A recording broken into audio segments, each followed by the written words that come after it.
આગામી દિવસોમાં વિધાનસભાની ચૂંટણી ગુજરાતમાં યોજાનાર છે, ત્યારે રાજ્યમાં રાષ્ટ્રીય નેતાઓના પ્રવાસ વધ્યા છે। એવામાં કોંગ્રેસ નેતા રાહુલ ગાંધી ભારત જોડો યાત્રા સ્વરૂપે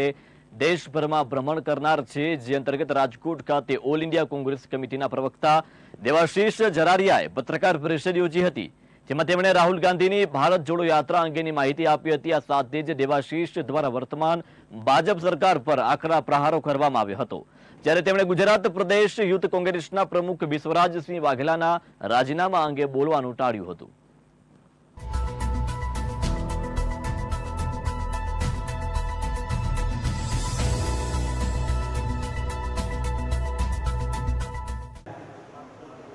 राजकोट में जो आज की प्रेस कॉन्फ्रेंस का मूल उद्देश्य ये है कि भारत जोड़ो यात्रा को लेकर अखिल भारतीय कांग्रेस कमेटी पूरे भारत के प्रमुख राज्यों की प्रमुख सिटीज़ के अंदर में, शहरों के अंदर में आज प्रेस कॉन्फ्रेंस कर रही है। पूरे देश के 3 शहरों में और 25 राज्य जो के हैं, 25 राज्य के 30 शहरों में आज एक साथ ही प्रेस कॉन्फ्रेंस की जा रही है। उसी उद्देश्य से राजकोट में प्रेस कॉन्फ्रेंस रखी है। प्रेस कॉन्फ्रेंस का उद्देश्य ये है कि भारत जोड़ो यात्रा का सिद्धांत क्या है, भारत जोड़ो की यात्रा की ज़रूरत क्यों पड़ी और इससे जनमानस को क्यों जुड़ना चाहिए, इसके विषय बिंदु बताने के लिए प्रेस कॉन्फ्रेंस का आयोजन किया गया है।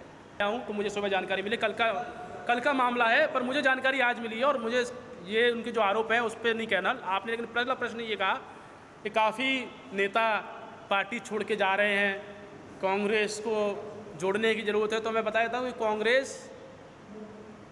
विश्व की, देश की नहीं, विश्व की सबसे पुरानी लोकतांत्रिक पार्टी है और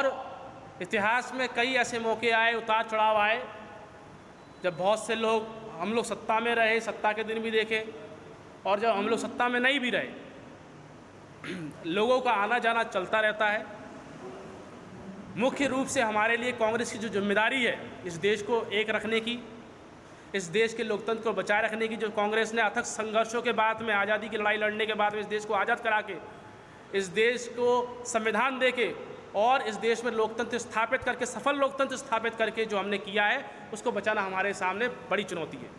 अब इस चुनौती में, जब चुनौती कोई होती है और संघर्ष होता है तो उसमें लड़ाई होती है, युद्ध समान होता है, धर्म युद्ध होता है,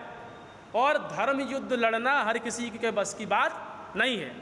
तो हमने तो साफ बोल के रखा है, हमारे नेताओं ने साफ बोल के रखा है, माननीय राहुल गांधी जी ने बोल के रखा है, सोनिया गांधी जी ने बोल के रखा है, प्रियंका गांधी जी ने बोल के रखा है कि इस धर्म युद्ध में,